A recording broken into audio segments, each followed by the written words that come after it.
Değerli izleyiciler, hepinize sağlıklı günler diliyorum. Ben Çetin Tekin, fizik yüksek mühendisiyim. 1977'de ilk Türk malı radyoaktif paratoneri üreterek sektörde yerimizi Rassan olarak aldık. Daha önce de 1953'te babamız Ali İhsan Tekin'in kurduğu Tekin Elektrik firması ile yine elektrik sektöründeydik. Yani 70 yıla yaklaşan bir iş geleneğini temsil ediyoruz. Türkiye'de yıldırımdan korunmanın yaklaşık son 50 yıllık tarihinin şahitlerindenim. Zaman zaman bunun gibi kamera çekimlerinde değişik ilginç anılarımı da sizlerle paylaşmak istiyorum. Şimdi gelelim bu çekimin sebebine. Yıldırımdan korunmada bazı kavramların birbirine karıştırıldığını ve hatalı uygulamalara yol açtığını görünce günün teknolojik imkanlarından faydalanma modasına uyarak sektöre elimizden geldiği kadar doğru bildiklerimizi anlatalım dedim. Önce işin en başında yıldırımdan korunmada tasarıma başlarken yapılanlara bakalım. Risk yönetimi, yani yıldırımın yapıya düşme riski ne? Ona göre bu tesisatı nasıl yapmalıyım? Sorularının karşılığına baktım.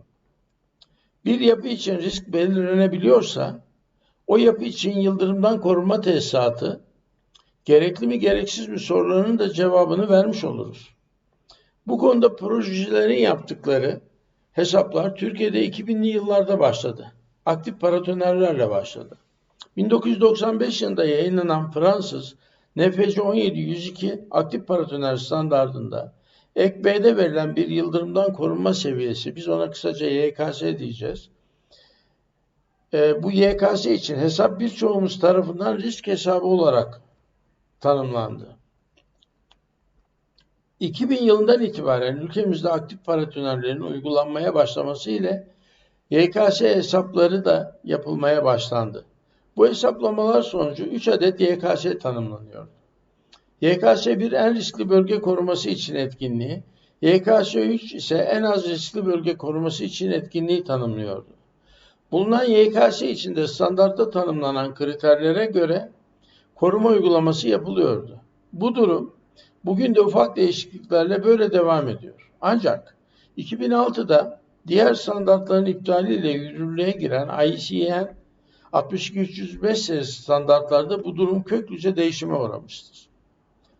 Ancak bu konuda YouTube'da olsun, diğer medyada yakın tarihli, yani 62305 serisi standartların 2006'da yayınlanmasından sonra hala yanlış risk hesabı anlayışını anlatan videolar görünce doğruları anlatmak ihtiyacı ortaya çıktı.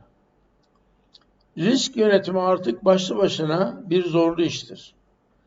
Eski standartlarda hesaplamasını yaptığımız YKS artık bu risk yönetiminin içinde riski azaltmak için alınan önlemlerden birisidir ve denenerek belirlenir.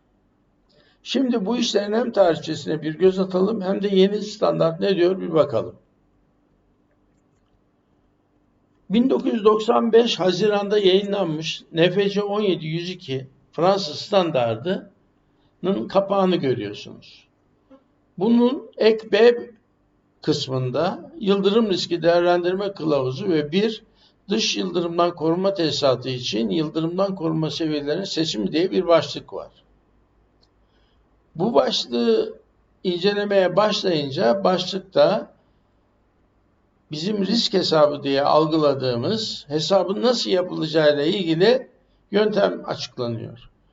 Bunun için önce ND ve NC diye iki sayının, iki parametrenin bilinmesi gerekli. ND yıldırımlı gün sayısı haritalarından hesaplanan bir değer. Aynı zamanda bunu hesaplamak için bir de toplama alanı, yıldırım toplama alanı denen bir değişkene de ihtiyacımız var. Dolayısıyla ND bu toplama alanı ve yıldırımlı gün haritalarından elde edilen NG maksimum diye veya NG diye de geçiyor bazı standartlarda, bir ND değeri hesaplanıyor.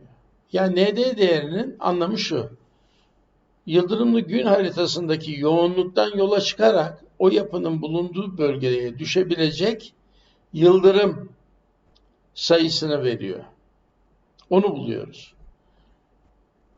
Bir de standartta yine C1, bu ND'nin hesabında C1 diye bir sabitimiz var.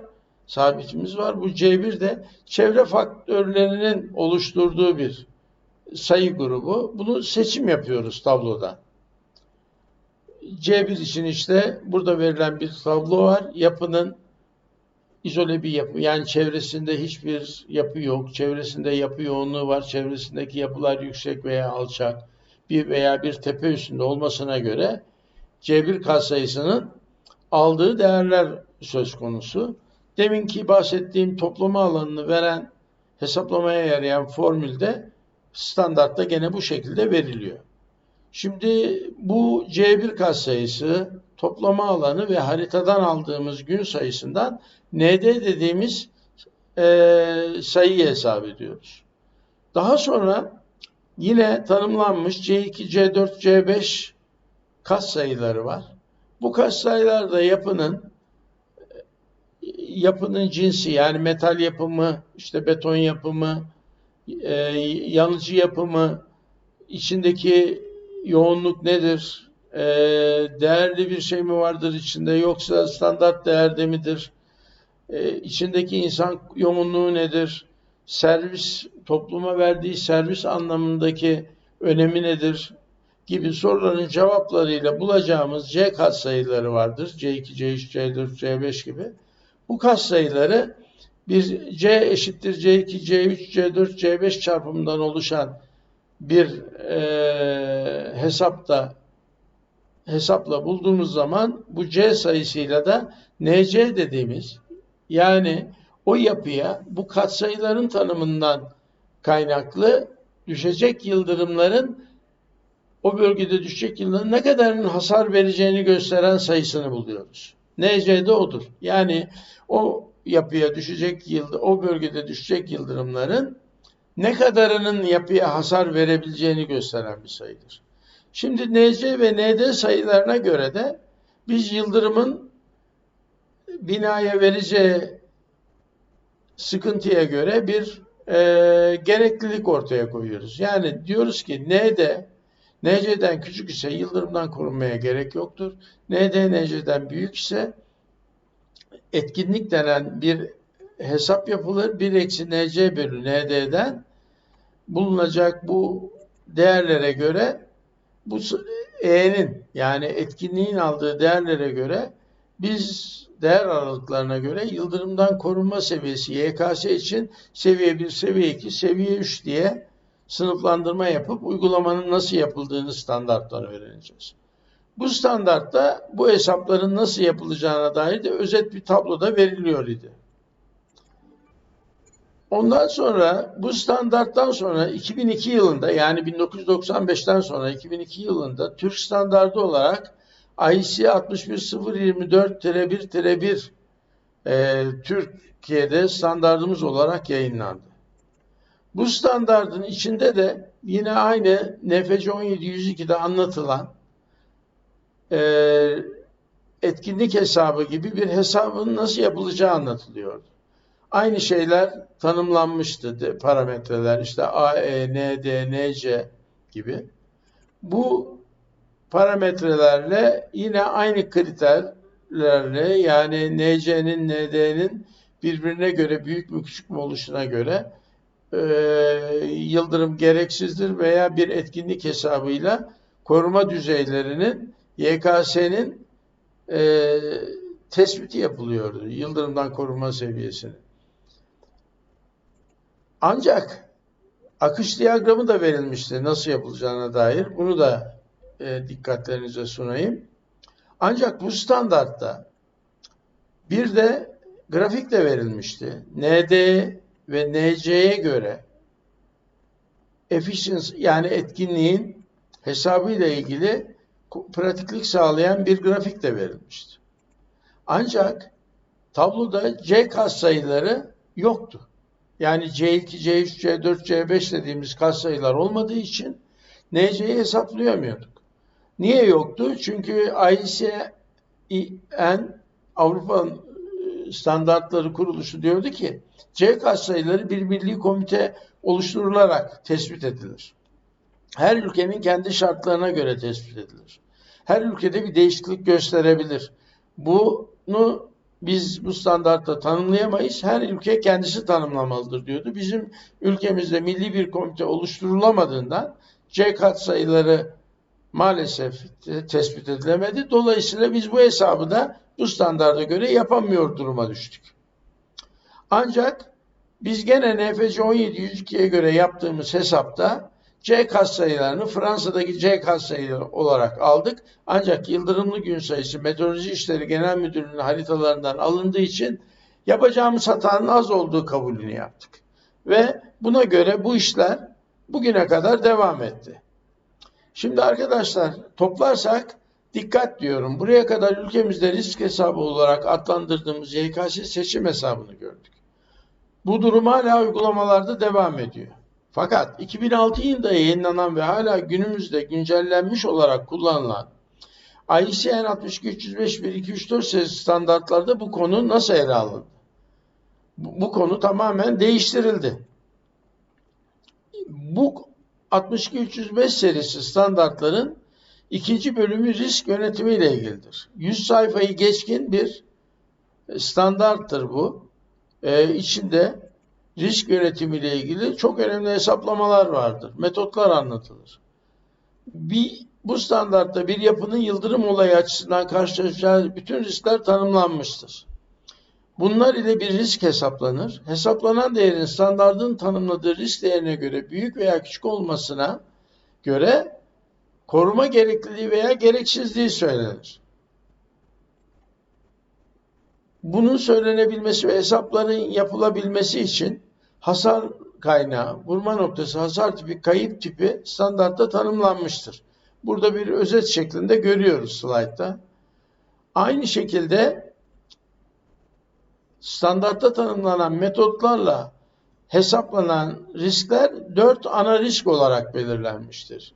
Bunlar R1 insan hayatı kaybı riski, R2 kamu hizmeti kaybı riski, R3 kültürel miras kaybı riski, R4 ekonomik değer kaybı riskidir. Standartta aynen bu şekilde yer alır ve bunlar için değerler de tanımlanmıştır. Ne olması gerektiğine dair. Her risk grubu bir takım bileşenlerin toplamından meydana gelir. Bu riskler hasarın kaynağına ve tipine göre gruplandırılır. IEC 62305-2'ye göre yıldırım hasarının oluşma riski, belirli kayıp türüyle ilgili tüm risk bileşenlerinin toplamıdır. Bireysel risk bileşenleri Rx şeklinde gösterilir ve genel risk hesabı formülü ile tamamen uyum içindedir, aynıdır. Burada bir risk bileşenini hesaplamak için yıldırım çarpma sıklığı Nx, yıldırımdan kaynaklanan yapıya olan zarar ihtimali Px, yıldırımdan kaynaklanan kayıplarla ilgili bir faktör olan Lx, risk bileşenini hesaplamanın temelini oluşturur. Akış diyagramı da verilir standartta ve bundan sonra şöyle bir toplayıcı gösterim yaparsak, işte insan hayatı ile ilgili risk R1. R1'in bileşenleri ne? RA, RB, RC, RM, RU, R ve RW, RZ diye tanımlanmış. Aynı şekilde halka hizmetteki riskin, R2 riskinin altındaki bileşenler de tanımlı. Kültürel miras için olan alt bileşenler de tanımlı. Ekonomik kayıp için olanlar da tanımlı. Ben bu slaytı DEM firmasının bir sunumundan tercüme ederek aldım buraya. Çok güzel bir gösterimdir bu, özet bir gösterimdir. Yine burada daha değerli toplu bir gösterim, özet daha yapılabilir, daha açılarak. Riskler R1, R2, R3, R4'tür. Kayıp tipleri bellidir standartta. Hasar tipleri de mesela elektronik şokla can kaybı söz konusu olabilir. Bunun risk bileşenleri RA ve RU'dur. Çıkan yangın sonucu insan hayatı kaybı olabilir. yıldırım darbe olayı, yani iç yıldırımdan korunmanın konusu olarak can kayıpları yaşanabilir. Bunlar hep alt bileşenlerdir. Bunların hepsinin değerlendirilmesiyle de R1 bulunur. Diğerlerinde de aynı şekilde uygulama yapılır ve hesaplama yapılır. Burada yine bir derli toplu gösterim yapıyoruz Rx bileşeni için. S'ler kaynakları, yıldırım hasar kaynaklarını anlatıyor. Şu RA, RB, RC diye belirttiklerimizde yine riskin alt bileşenlerini oluşturuyor. Bu da yine DEM firmasından aldığım, çok beğendiğim bir slayttır. Bu tabloda şimdi riskleri hesapladınız yukarıdaki metotlarla ve verilen formüllerle. Yapıda risk bileşenlerini etkileyen, yani azaltan faktörler nelerdir? Bu tablo onu veriyor. Burada gördüğünüz gibi yüzey toprak özdirenci Ra bileşenini etkiliyor. Toplama alanı Ra bileşenini etkiliyor. Fiziksel kısıtlamalar, yalıtım, eş potansiyelleme bu Ra'yı etkiliyor mesela. Ra biliyorsunuz can kaybı ile ilgili bir bileşendi. Yine aynı şekilde burada altta yangın önlemleri, yani değişik alınacak önlemlerin neyi etkilediği gösteriliyor. Bizi tabii en çok ilgilendiren yıldırımdan korunma sistemi. Ne tür bir YKS var mı? Yani bir yıldırımdan korunma sistemi var mı, yok mu? Var ve yokluğuna göre bu risklerin hepsinde azalma söz konusu olabiliyor. Özetlersek, risk yüksek ise risk bileşenlerini etkileyen, riski azaltan faktörler içinde YKS ile ilgili seviye seçim bilgisi girişi herhangi bir hesap yapmadan denenerek bulunuyor. Risk hesaplamalarına başlarken önce yıldırımdan korunmak için hiçbir önlem olmadığı kabul ediliyor. Yani yapı bomboş, dümdüz bir yapı olarak değerlendiriliyor. Hiçbir koruma önlemi olmadığı düşünülerek bir risk hesabı yapılıyor. O demin bahsettiğim formüllerden. Buradan çıkan risk değeri yüksek oluyor genelde tabii. Ama yani bina çok küçük, önemsiz bir yapıysa da risk yüksek çıkmıyor. Yıldırımdan korunmaya gerek kalmıyor. Eğer risk yüksek çıktığı takdirde o zaman bu deminki tabloda gösterilmiş önlemler sırasıyla ekleniyor. Önce bir topraklama ekliyorsunuz, eş potansiyelleme, kablolarda ekranlama, darbe koruma filan gibi. Risk hala düşmediyse o zaman yıldırımdan korunma sistemi ilave ediyorsunuz. Ekonomik bir uygulamayla başlamak için önce yıldırımdan korunma seviyesini 4 olarak uyguluyorsunuz. Düşmedi 3'e yükseltiyorsunuz. Düşmedi 2'ye ve o şekilde hangi seviyede risk düştüyse işte diyorsunuz bizim yıldırımdan korunma seviyemiz bu. Gördünüz mü arkadaşlar? Tamamen denenerek bulunan bir yıldırımdan korunma seviyesi seçimi söz konusu burada. Yani hesap yok artık. 2006'dan sonraki standartlarda o başlarda gösterdiğim hesapların hiçbirisi yoktur.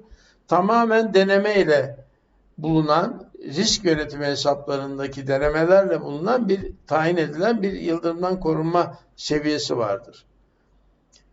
Şimdi dolayısıyla yıldırımdan korunma işine başlarken sonuç olarak söyleyeceksek 62.305-2'ye göre risk yönetimi gerçekleştirilmelidir. Artık öbür hesap hiçbir anlam ifade etmemektedir. Bu risk yönetimi ile ilgili hesaplarda riski uygun hale getiren yıldırımdan korunma seviyesi olması gerekendir. Risk yönetimi ile ilgili çalışmalar proje yapmanın en zor kısmıdır. Yani oluşturulacak çizimlerden daha zor ve dikkat isteyen bir iştir. Yıldırımdan korunma seviyesi hesabı ile seçim eski standartlardaki bilgiyle yapılabilir. Bu hesap koruma ile ilgili bir fikir verebilir size. Ama dediğim gibi sonuç risk yönetiminde bu seviyelerin denenerek tayin edilmesidir. Yıldırımdan korunma seviye seçimi ile risk yönetimi aynı anlamda değildir. Birbirine karıştırılmamalıdır diyerek hepinize sevgi ve saygılarımı sunuyorum. Hoşça kalın.